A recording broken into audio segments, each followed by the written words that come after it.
Hello, my name is Fidelma White and I'm the Director of the BCL Law and Business Programme, and I'm going to talk to you in this short video about CK307, that is the BCL Law and Business degree at University College Cork.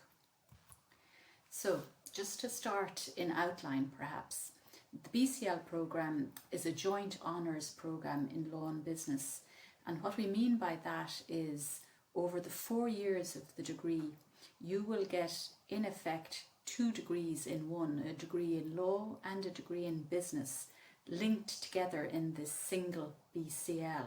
So the BCL stands for Bachelor of Civil Law. It is a law degree that you get at the end, but your degree is based upon programmes in law and business, and it takes us 4 years to complete this programme. The programme is located in the School of Law at UCC. School of Law has a very good reputation worldwide. It's in the top 100 law schools in the world rankings from 2021. And together with Cork University Business School, known as CUBS, we together deliver this programme with modules in law and business. So it's a collaborative enterprise.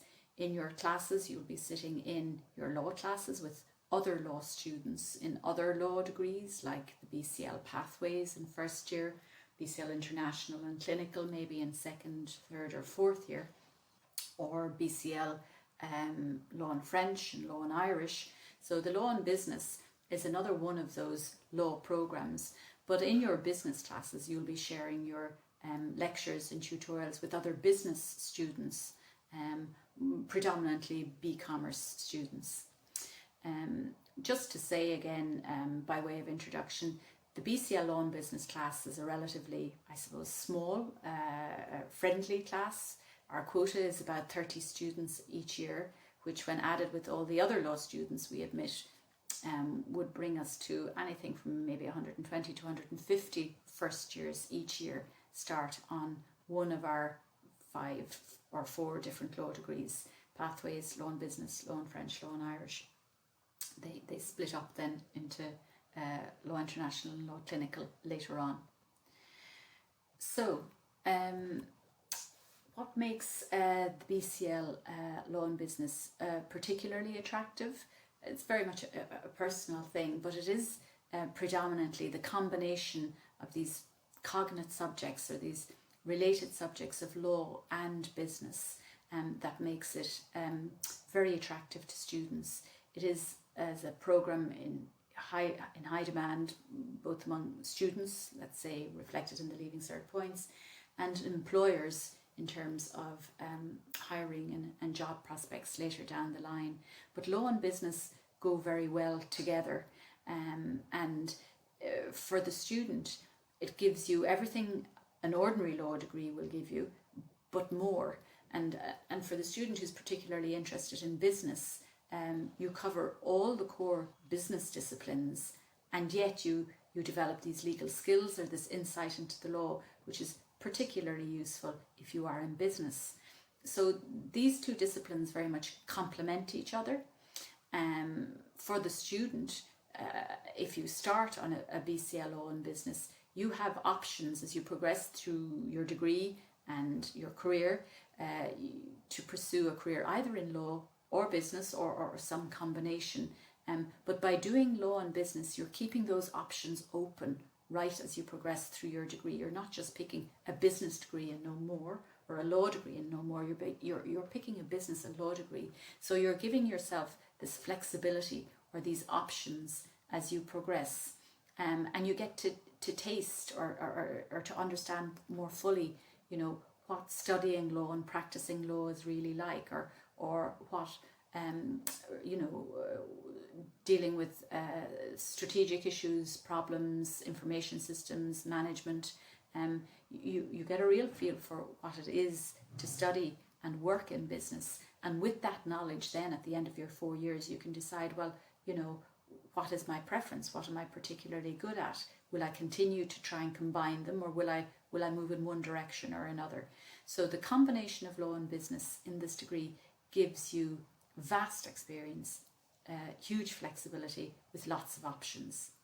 other attractive features of the program is that in year 4, actually it is in the summer between years 3 and year 4, but it's a year 4 module, you can choose to do a placement option either in law or business or related area, so you get a feel for either law or business in practice, and you get that really important experience of being on the job in placement, picking up lots of soft skills as well as putting into practice some of those more abstract or theoretical ideas you might have studied in university. The other very good thing about the BCL Law and Business program is, while it gives you a really good foundation in law and business, and that's what we spend maybe years 1, 2 and 3 doing, we will look at the different years in a little more detail later. By the time you get to year 4, then you get to choose or shape the final degree that you take, and so you have options in your final year, and you can choose to specialise in law or business, or indeed keep a kind of a balanced mix between them both, but you get to tailor, I suppose, that final year of your degree to your preferences, to your strengths, to your career plans, and so as well as having this very strong foundation in both disciplines, you can specialise in your final, in your 4th year. I mentioned careers there. Just again, in outline, I suppose, you might ask yourself, well, you know, what kind of jobs does this degree lead to, or where might I see myself in, you know, 5, 6, 10 years' time? Well, because it's a BCL in law and business, and you will have covered all the core subjects you will need for the legal professions. If you wish, you can pursue a career as a solicitor or a barrister. That does require further study and further training, but the fact that you have a law degree in the first place will ease that process or facilitate that process. Most solicitors and barristers would have trained in law in the first place. There is a newer type of a profession developing these days, known as in-house legal counsel. So it's a bit like a legal advisor, but within a company. So rather than you being a solicitor or a barrister, if you like, an independent business selling legal services to different businesses and other organisations, you can work as a lawyer within an organisation, usually a large organisation, relatively large organisation. So for example, here in UCC, we employ solicitors. We have a division within the university where a number of solicitors work and do the legal work that is needed for UCC. And most, you know, medium to larger size organisations have these in-house legal counsel, whether you're Facebook or Google, or whether you're, you know, Heineken here in Cork, or you know, Kerry agri-food company, they will have in-house legal counsel, typically legally trained. You can of course go on and do further studies in law. You might decide that after 4 years, that's a relatively short period of time, you will find that it goes quite quickly, and you might like to do more in-depth study at university here in Cork or elsewhere, so you might do a master's degree or even a PhD degree. On the business side, there are again various options here. You might like to qualify as an accountant. Again, it does involve further exams, although the BCL Law and Business is designed to optimise exemptions for those exams. You might go into finance, management, marketing, information systems. Again, you might like to do further studies at master's or PhD level in business. But the careers don't just stop there at those more traditional kind of careers. You know, people with law degrees or law and business degrees can apply themselves in many different areas because of the knowledge and skills they've developed. So one major growth area is this idea of compliance and regulation. There's so many rules and regulations out there that have to be complied with, that many big companies have what are known as compliance officers. There's now qualifications for compliance officers, and having a legal and business training is a really good start to a career in compliance and regulation. People with law degrees have typically gone into the civil service at a kind of a higher level, into the diplomatic service. I have a classmate who's an ambassador, working for the EU or indeed the UN. Again, I've another colleague from university who is the representative of UNICEF in Ireland. So those kind of diplomatic jobs, again, really well suited to someone with a legal training. We have graduates from UCC who've gone into media. We've one graduate who is on French TV, other graduates in print media, social media, so all forms of media. A lot of lawyers go into the not-for-profit sector. They work for NGOs. Again, law and business students can go into the policy area, policy field, working in research, working for think tanks, working in lobbying groups. Again, the kind of insights, knowledge and training that you get with law and business make you ideally suited for this kind of policy input. Politics, you'd be surprised the number of politicians here in Ireland, or indeed worldwide, who are trained as lawyers, or could come from a law and a business background. So that is not a finite list. You have lots of other options. I have colleagues who went into acting. I have one colleague who's the Mother Superior in an enclosed order of nuns. Really, the sky is the limit depending on your particular interests. So a degree in law and business offers lots of options into lots of different areas. And these are just some of them perhaps that you might have been thinking of. So it might be useful for you to get an idea of what you might expect when studying the degree of law and business. And again, just to be clear, I work in the law school. I'm a trained lawyer, so I need to be very careful what I say on the business side. I'm no expert, but it may be that many of you looking at this video already have an idea of what it is like to study business, because some of you may have studied business subjects to the Leaving Cert or even to the Junior Cert, and that will give you a flavour of the nature of studying business.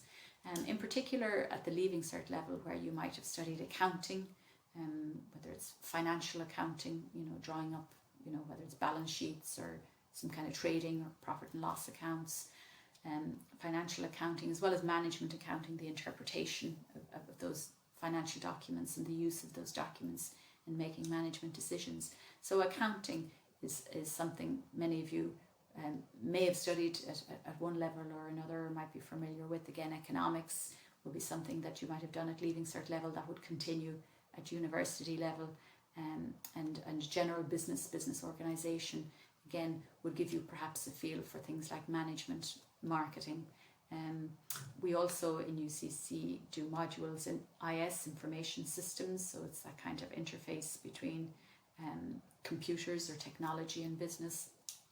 And there are also later in the programme modules in food business. Food business is a huge sector, very important sector, the agri-food business sector here in Ireland, and so there are modules in food business also available to you on the business side of the degree.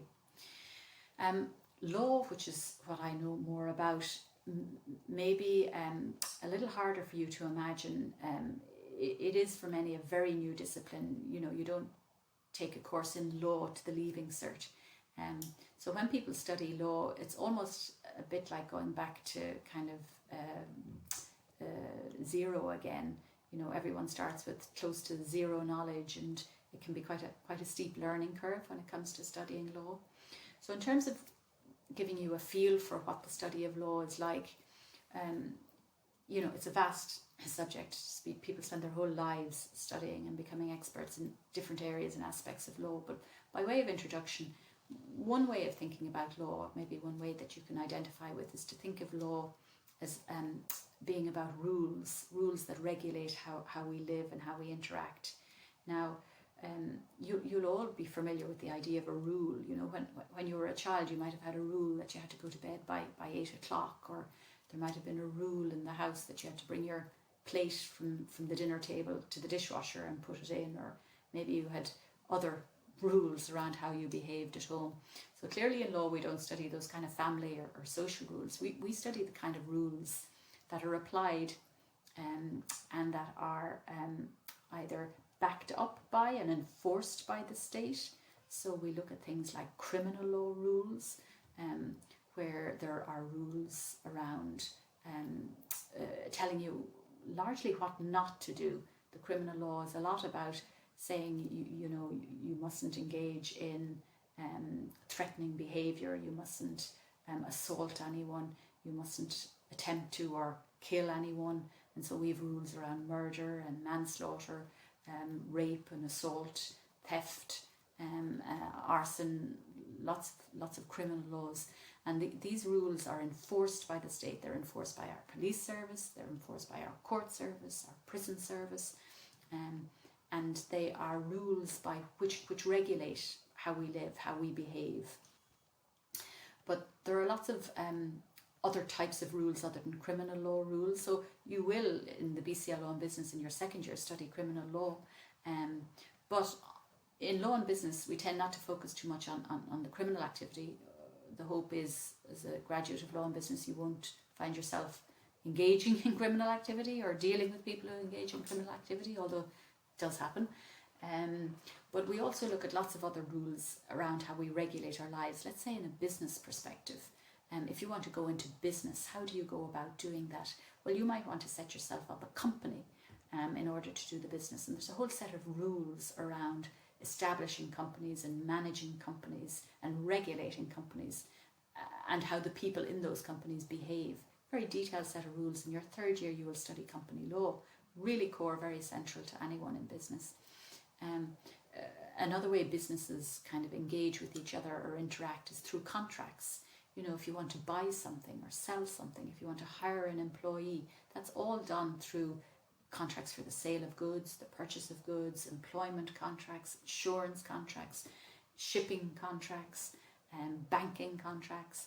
And so contract law, which you study in first year, is a really important doctrine or set of rules which regulate how contracts are formed, how they are applied or interpreted or performed, and very importantly, what happens when something goes wrong, and you know what remedies you might have if the other side is in breach of contract.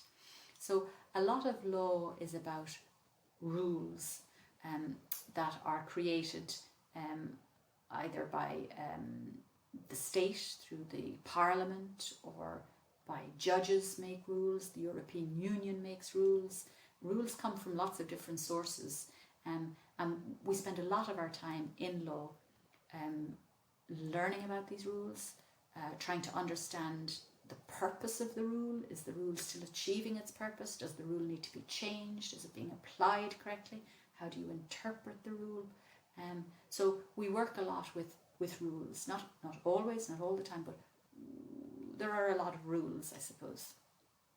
Another thing about law is, it's kind of obvious, but all of these rules or these laws, they're expressed in words. And so words and language are really important to lawyers. And words, certainly we spend a lot of time in university learning how to write these words well, how to interpret these words, how to apply these words. But we also spend some time on speaking these words. So in class, you'll be asked your opinion. In tutorials, you may be asked to talk or give a presentation. So it's important that you develop your word skills, your written words, your oral words, your presentation skills. And as lawyers, we study words in huge detail. And whereas, you know, an ordinary person might look at a word and not think about it an awful lot, a lawyer could look at a word and see 1, 2, 3, 4, 5, 6, 7 different meanings. And so it's very important that we express our rules with precision, and that as lawyers we can look at words and sentences and clauses in contracts and provisions in legislation and understand what they mean, and if they are ambiguous, and how different interpretations might suit different sides of an argument. So words and language are really important. it's sometimes said that if you like English, you'll like law. You know, you don't have to be a literature geek to do well in law, but there is definitely a connection between, words and language and literature and law. Another one that's often referred to as history, which again, a huge kind of an amount of information, an amount of to learn that sometimes can be reflective of the study of law. There is a lot of it, a lot of words there, a lot of rules to learn. That said, I actually loved maths as a secondary school student. Well, I loved maths from a very young age. Actually, the longer I studied honours maths, perhaps the less I loved it. But I would have been, as a student in primary and secondary school, maths would have been one of my favourite subjects. And actually that kind of a mathematical way of thinking, a logical way of thinking, that's really good skill to have as a lawyer, because a lot of what we're trying to do is reason and convince someone else to agree with you, and so you need to be logical and methodical and almost linear sometimes in the way you explain things and argue things, and so there is this kind of a logic or a mathematical way about the law. So, if you're good at English and history, you may love the law. If you're good at maths, you may love the law. I love physics as well. So, words are very important. Third thing about the law, and again, this is different from other disciplines, is the law is constantly changing. I go back to maths, like, again, my maths stopped at the Leaving Cert level, but some things about maths don't change, like 1 and 1 is 2 now. There are some certainties, I suppose, in life, gravity or other rules of, physics or maths, and they're constant. Yes, we discover new things about the universe and the world all of the time, but for a long time, certain rules and certain understandings persist. Law is very different. Law changes a lot. Law very much reacts to developments in society, new problems, new rules, new laws. Views change. What was acceptable or not acceptable 100 years ago is entirely acceptable today. And so the law is constantly catching up or playing catch up a lot of the time with these changes in society, changes in the economy, changes in the way we do business. For example, the impact of information technology on doing business and e-commerce and all of this engagement online. The law is having to adapt, whether it's copyright law or whether it's sale of goods law or consumer protection law. It has to change with these changes in society. And so the law isn't a constant thing, and this is why we are always asking, well, is the law still achieving its purpose? Is the rule right? Does it need to be reformed? So the law is constantly changing, and that's something you need to be comfortable with. So when you come and study a law degree at UCC or in any law school, you don't kind of learn the law and that's it, and you stop there and then. You are constantly learning the law. It is constantly changing, and so it is the skills that you develop in university, more so than the knowledge, that are really important, because the knowledge just keeps shifting, keeps changing. And the final thing I'll say about the law, and it kind of ties in with what I was saying a moment ago, is there's really no right or wrong when it comes to the law. It's not black and white. In fact, most of us in the law spend most of our time working in areas that are much more grey. So again, in other disciplines, there may be a right or a wrong, like 1 + 1 = 2 is fairly incontrovertible. But because the rules keep changing and because society and the economy keeps changing, what was the position 50 years ago is no longer an acceptable position today. It's not that it was wrong then and it's right now. It was just different then. And so we often say, and you will hear it if you join us in study law, when you're studying law, that there is no right or wrong in law. We say it again when you're preparing for exams. There isn't a correct answer. It's all about exploring the rules, pick picking them, taking them apart, analysing them, criticising them, identifying what's good about them, maybe what not so good about them, how they could be better, how they apply in practice. So it's not a kind of a right or a wrong type of a discipline. You have to be comfortable with accepting it is the way it is, and you make an assessment. So there are some very broad ideas, I suppose, around what it is like to study the law, and you will kind of develop this understanding incrementally over a 4-year period. This doesn't kind of happen overnight. At the end of first year, you don't kind of get it all.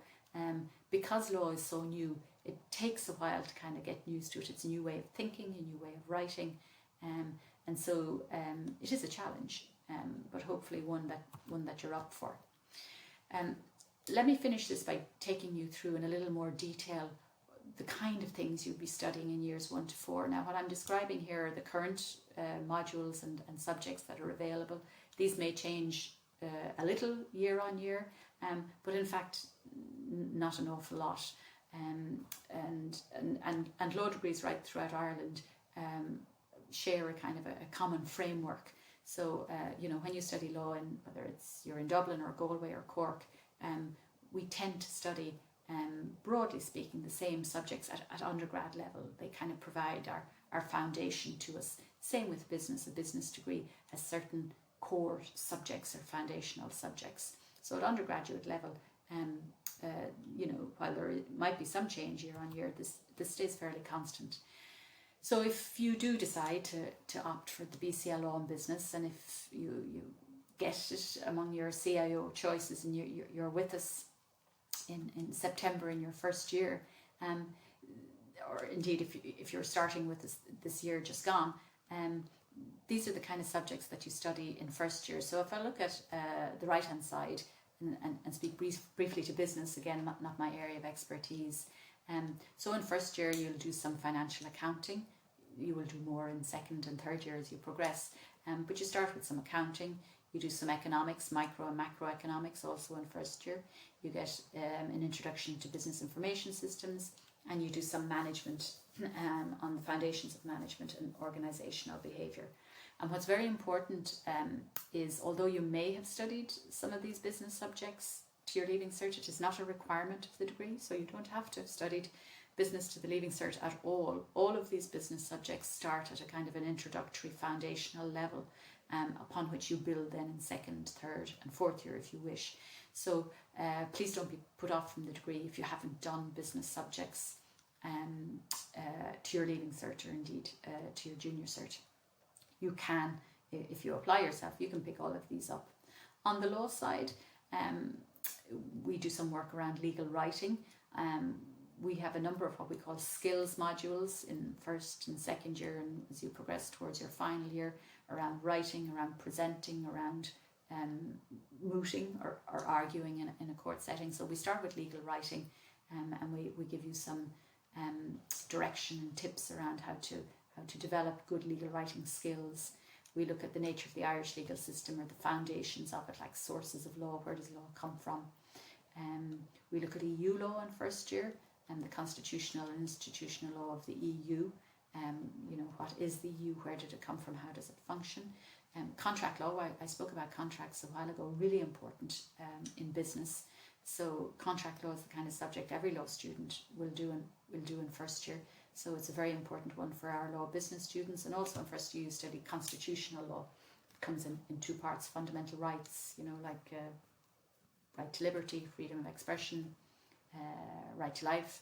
And you also look at the institutional side of the constitution. We have a written constitution here in Ireland, not all countries do. And so in these 2 modules, 1161 and 1162, you study this document, this book that is the constitution, and particular provisions from that constitution that are relevant. We refer to the constitution sometimes as the basic law. In Irish it's called Bunracht na HÉireann. I should say in first year, if you want to study your constitutional law in Irish, you can do it with us. The constitution is written in both Irish and English. The authoritative version is the Irish version. And so because we run a Law in Irish programme, and our Law in Irish students study the constitution in Irish, if your Irish is any way reasonable, you can join them. You don't have to be Gaeilgeoir or fluent. Many people do the constitutional subjects through Irish, so if you'd like to keep your Irish language up to a reasonable standard, you should consider doing constitutional law in Irish. Similarly, the constitutional and institutional law of the EU, that's taught both in English or French. So it's not one lecture in both. You either opt to do it in English or you can do it in French if you wish. Our law and French students study that in French. And again, anyone with, half decent Leaving Cert French can join them. I'm told by the lecturers that your quality of language won't impact on your marks. So it's not a test as to your language or your language skills. You will be examined on your legal skills and your legal knowledge. But it's just a nice option if you want to cover some of those subjects in another language, in a second language, whether it's Irish or French. That is currently available this year at least. So moving on then, you build upon what you've done in first year into second year. So again, looking at the business side first, you can see, having done financial accounting in first year, BCL Law and Business, you move on to management accounting in second year. Again, a little more economics in there around production and costs, some more IS, analysis and design, with some more management and marketing modules included in there as well. On the law side, again, you study what's called the law of torts. With contract law, torts is again one of these really important foundation subjects. A tort is what we call a civil wrong. It's something you're not supposed to do. It's not a crime. Criminal law comes in there third, but it's something that's not a crime, but it's still wrong. So things like if you employ people and you are careless or negligent in how you run your business and someone gets injured, you can get sued for that negligence or carelessness as an employer. So negligence is part of tort law. Defamation, if you say something untrue about someone and it damages their reputation, you can be sued for defamation. Lots of celebrities find themselves one side or the other of these defamation actions. Used to be called libel and slander. Defamation is more modern terminology, I suppose. So defamation, trespass, as I say, negligence is the big one. The law of torts takes you two modules to get through it. It's an important subject. You also study their criminal law, I mentioned. There's some more skills around group work and presentation, and some more EU law. So that's your second year. In effect, by the time you get to second year, you have covered all the basics in law and business. Okay, and we in third year get to focus now a lot more, certainly on the law side, on business law. So again, on the business side, you continue to do modules in accounting, economics, IS and management. You'll see them there on the right hand side. But we start looking and focusing in on topics that are quite important in doing business, like the law of property. Clearly businesses own property and trade in property. We look at commercial law, all about buying and selling, intellectual property law, agents, franchising, distribution. And we also look at company law. Again, a huge topic, comes in two parts. Around the formation and management of companies, and indeed the financing and insolvency. What are the rules when companies don't work and they need to be wound down? So getting more specialist, I suppose, in our third year, and that leads us then to the final year, just very briefly. By final year then, you have 30 what we call core credits. So again, more modules that you have to do. Some of these modules seek to combine law and business. So there's a couple there on the law and economics of competition policy. You will have touched on some competition law when you studied EU law earlier on. So you come back and you look at it in these two modules on the law and economics of competition and regulation. So they kind of are what we call capstone modules. They kind of start pulling it together. Another skills module there, the moot court. That's where you make oral arguments before, effectively it's a staff member, but they sit in the moot courtroom ideally, and you make these oral arguments as if you were legal counsel making arguments before a judge in court, and you have a number of people on one side against a number of people on the other side, and you work in a team to present a case either on behalf of the plaintiff or the applicant or the defendant, the respondent, one side or the other. Also, the law of equity and jurisprudence, key subjects that you need to cover for professional exemption purposes in law if you want to be a solicitor or a barrister. And then for the rest of your final year, the other half of your final year, because every year is made up of 60 credits, so 30 credits core in the final year, but 30 credits optional. And you have the full list of law options available to you and a whole other range of business modules where if you want to specialise in accounting, you can do all accounting, or all economics, or all information systems, or all marketing. It's up to you. If you want to specialise on the business side, you can, or if you want to do another 30 credits of law, you have every other law option available to all law students. You get to choose 30 credits from those, and in that way you tailor your final year to your maybe your strengths or your preferences or your future career plans. So that's kind of a very quick run through, I suppose, the BCL Law and Business Programme. I hope you found it useful. I'll say again, my name is Fidelma White. I'm Director of the programme. If you have any questions or queries, please do email me at f.white@ucc.ie. Best of luck in deciding what's best for you, whether it is the BCL Law and Business or not, whether it is a business degree or some other law degree, whether it's in UCC or wherever else, whether you go off and decide to do medicine or, skydiving instead. The best of luck, and take care. Thank you.